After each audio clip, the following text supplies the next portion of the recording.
Seja muito bem-vindo para mais um encontro com a palavra. É uma honra ter você como nosso ouvinte. Em nosso programa desenvolvemos um estudo panorâmico de todos os livros da Bíblia. Concluímos um breve estudo dos Evangelhos e hoje o assunto é o 5º livro do Novo Testamento, o livro de Atos dos Apóstolos. Acompanhe conosco. O livro de Atos começa como os Evangelhos terminaram, com a grande comissão de Jesus. Não lhes compete saber os tempos ou as datas que o Pai estabeleceu pela sua própria autoridade, mas receberão poder quando o Espírito Santo descer sobre vocês, e serão minhas testemunhas em Jerusalém, em toda a Judéia e Samaria e até os confins da terra. O livro de Atos é o livro histórico da primeira geração da Igreja de Jesus Cristo. Ele liga os 4 evangelhos às epístolas de Paulo que vem a seguir. Se não fosse pelo livro de Atos, não saberíamos quem foi aquele homem chamado Paulo e tantos outros presentes nas epístolas aos Romanos, Coríntios e Efésios. Podemos considerar os 5 primeiros livros do Novo Testamento como livros históricos, mesmo considerando que os 4 primeiros, os evangelhos, são biografias de Jesus. Ouça a introdução do livro de Atos.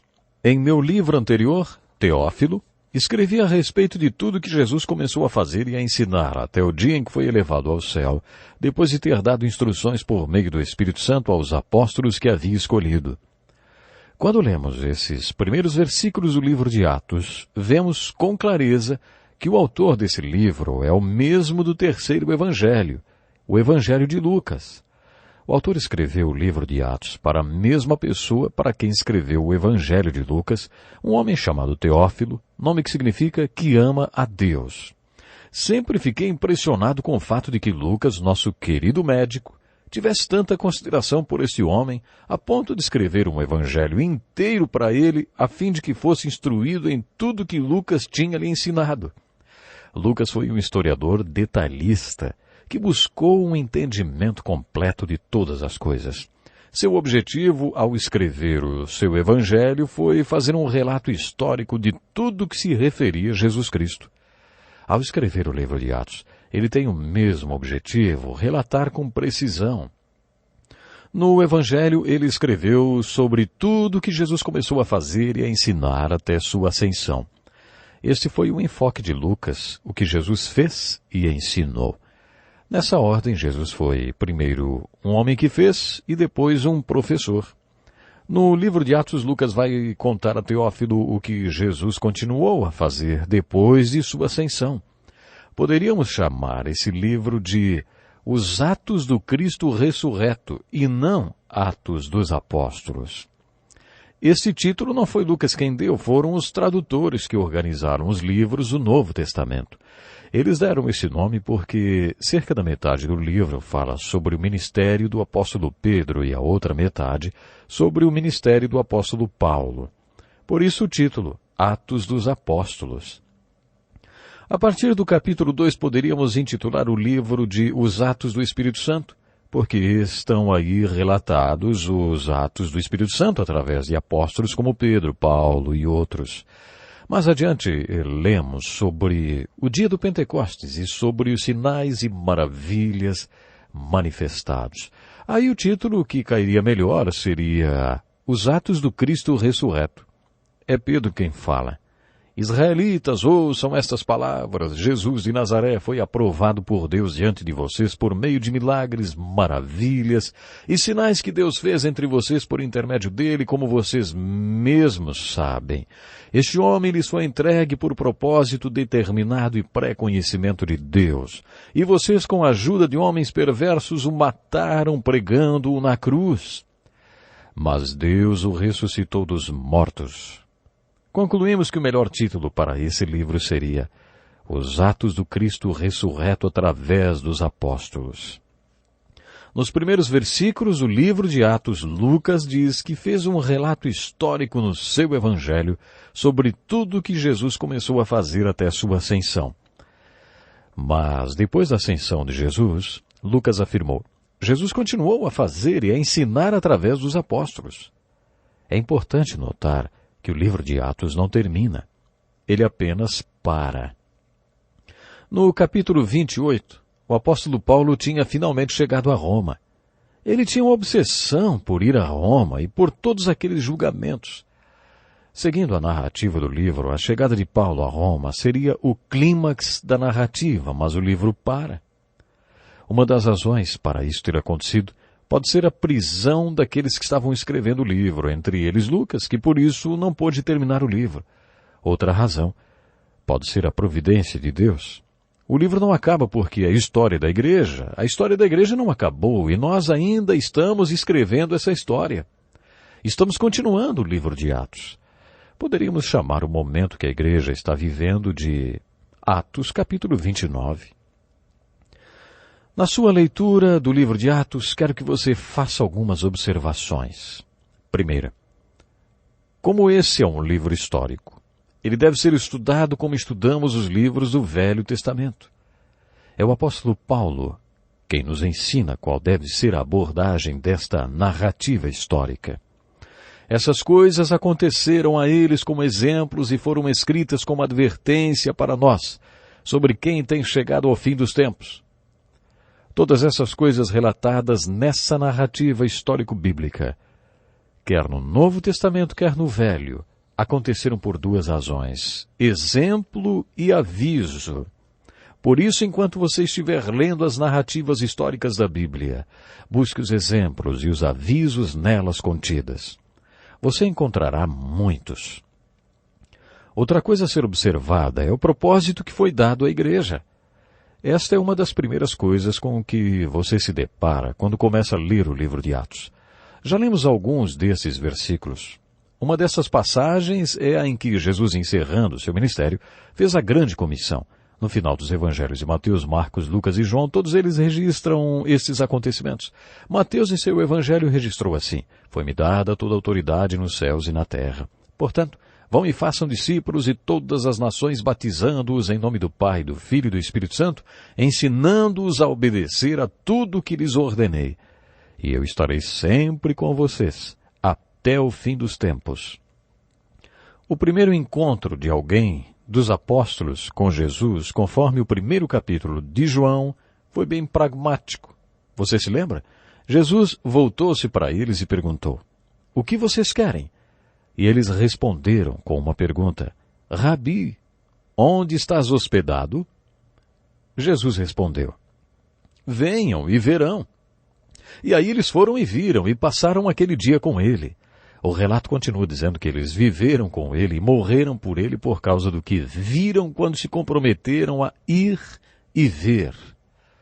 Depois que eles decidiram ir e ver onde Jesus vivia, eles viveram com ele durante 3 anos. Jesus, além de ensiná-los, também ordenou que eles observassem algumas coisas.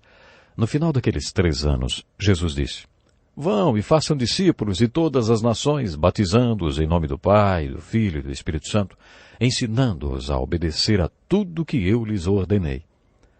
O 5º livro histórico do Novo Testamento começa exatamente como terminam os 4 evangelhos, com a grande comissão. Sabemos que esta é a grande comissão de Jesus. Jesus deu vários mandamentos, por isso chamamos de grande comissão ou grande mandamento. O livro de Atos é uma ilustração da comissão de Jesus e um registro de como os apóstolos obedeceram o ide de Jesus.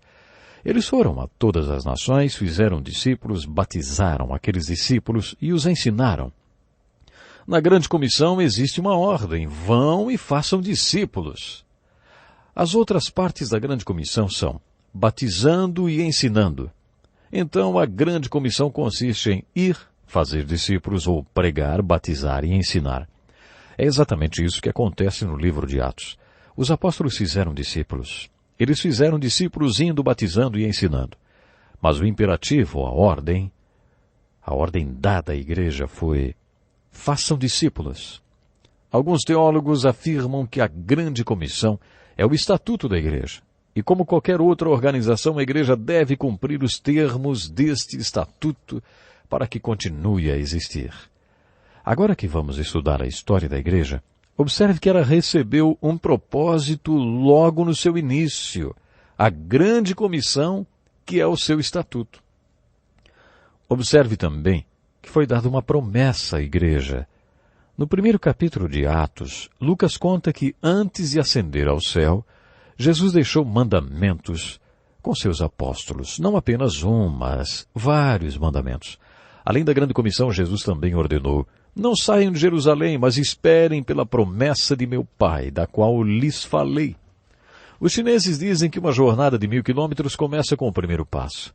Depois de ordenar o início da marcha, Jesus lhes disse: não tomem o próximo passo até que recebam poder do Espírito Santo sobre vocês. Esperem pelo cumprimento da promessa do Espírito Santo. Jesus se referiu ao poder do Espírito Santo como a promessa do Pai. Jesus tinha dado esta promessa durante a última ceia. Jesus prometeu que mandaria o Espírito Santo e agora lemos que ele disse: esperem até que a promessa seja cumprida. Temos aqui mais uma ilustração. As Escrituras têm muito a nos dizer sobre esperar no Senhor. Lemos sobre isso no Velho Testamento. Espere no Senhor. É necessário ter mais fé para esperar do que para qualquer outra coisa, principalmente se você for como eu. Quando decido que quero alguma coisa, quero para ontem e do meu jeito. Não gosto de ter que esperar. É preciso fé para esperar, mas às vezes Deus nos fala: espere, espere. Jesus ordenou que a igreja vá e faça discípulos, batizando-os e ensinando-os. Esta comissão é o propósito da igreja dado por Jesus Cristo e nesta lição aprendemos que nossos corações devem esperar pelo Espírito Santo sobre nós, antes de tentarmos fazer a obra do Senhor. Para ilustrar a mensagem de Atos capítulo 1, imagine uma águia sentada ao lado do seu ninho, esperando pelo vento certo para que possa se jogar e abrir suas asas. Quando ler sobre o dia de Pentecostes, imagine a igreja já no ar, abrindo suas asas, sendo levada pelo vento do Espírito. Essa é a essência do capítulo 2 de Atos. Quando você ler o capítulo 2, observe o poder dado à igreja. O dia do Pentecostes é um dos mais importantes da história da igreja e do povo de Deus. Existem muitos acontecimentos importantes na Bíblia, desde o Gênesis até o Apocalipse. Um deles é a criação, outro é a encarnação de Jesus quando Deus se tornou homem. Temos em Atos mais um desses acontecimentos que deve ser considerado um dos grandes da Bíblia. O Pentecostes, a vinda do Espírito Santo. Você não consegue fazer a obra de Deus na força humana. Para fazer a obra de Deus, você precisa ter a força de Deus. Você precisa ter o Espírito de Deus. É simplesmente impossível realizar a obra de Deus na sua própria força. Quando você vê qual é o propósito da igreja, percebe que é impossível cumprir esse propósito sem o Pentecostes. A igreja simplesmente não tem como cumprir o seu propósito a não ser que o poder do Espírito Santo venha sobre ela. Em 1973, Dick Woodward viajou por cerca de 10 países com seu professor, o Dr. Vernon McGee. Eles estudaram o êxodo do povo de Deus do Egito até a Terra Santa. Eles estudaram o crescimento da igreja, da Terra Santa à Ásia Menor, e pela Turquia, antiga cidade de Éfeso. Também estudaram a expansão da igreja para a Grécia e para a Europa. Eles viram como pequenos grupos de pessoas, considerados apenas uma seita quando Jesus ascendeu, superaram e sobreviveram ao grande Império Romano. Depois de estudar como este pequeno grupo sobreviveu também à cultura grega helenística, chegaram a uma importante conclusão. A igreja não poderia ter sobrevivido a esses dois impérios, romano e grego, sem o poder, o carisma do Espírito Santo. A história da igreja revela como o carisma do Espírito Santo foi importante. E lendo o livro de Atos, observamos imediatamente o propósito, a promessa e o poder da igreja. Se você não entender e não enxergar o poder do Pentecostes, será impossível você tentar cumprir o propósito da igreja e implementar a grande comissão. Sem o Pentecostes, é impossível fazer discípulos. O Pentecostes é tão necessário para que você cumpra o propósito da igreja, como foi para os primeiros cristãos 2000 anos atrás. Falaremos com mais detalhes sobre o Pentecostes no próximo programa. Outra observação que devemos fazer quando lemos o livro de Atos é em relação à performance da igreja. A performance da primeira geração da história da igreja simplesmente surpreendeu todo mundo. Os líderes religiosos e o Império Romano não tinham como negar o seu impacto. Eles não tinham como explicar a performance daqueles cristãos. Vocês estão lembrados que no Sermão da Montanha e em Mateus 21 Jesus falou que o importante não é o que você fala, mas o que você faz? A sua performance? Os discípulos tinham aprendido isso com Jesus e foram coerentes com o que aprenderam. O que surpreende na história da igreja e dos primeiros cristãos é a performance deles. Depois de observar o propósito e a promessa e o poder da igreja, observe também a performance. Esse é um ponto muito importante quando estudamos o livro histórico de Atos. Há muito que aprender com a performance da igreja. Uma das coisas que você deve observar é a pregação dos apóstolos. O livro de Atos é repleto de pregações. A primeira delas é a pregação do dia do Pentecostes. Esse dia chegou acompanhado de sinais e maravilhas. Foi um acontecimento sobrenatural. E o sobrenatural nos fascina. Mas não perca de vista o propósito da igreja. O propósito da igreja é fazer discípulos. Por isso, o resultado mais importante do Pentecostes foram os 3.000 novos discípulos daquele dia. Esse é um dado importante. Toda vez que Pedro pregava, milhares de pessoas se convertiam e essas pessoas eram recrutadas para serem discípulos. Esse era o propósito da igreja. Para isso foi necessário o Pentecostes e a grande comissão da igreja para fazer discípulos. Preste atenção na pregação de Pedro quando essas pessoas se converteram. Hoje, para se formar num seminário, a pessoa tem que passar por uma banca examinadora e concluir todas as exigências acadêmicas. Tudo isso para estudar os sermões de homens que nem sabiam ler ou escrever, Pedro, André, Tiago e João. Não é impressionante? Paulo se converteu mais tarde e era o oposto desses pescadores analfabetos. Ele era um mestre muito respeitado e importante entre os doutores da lei.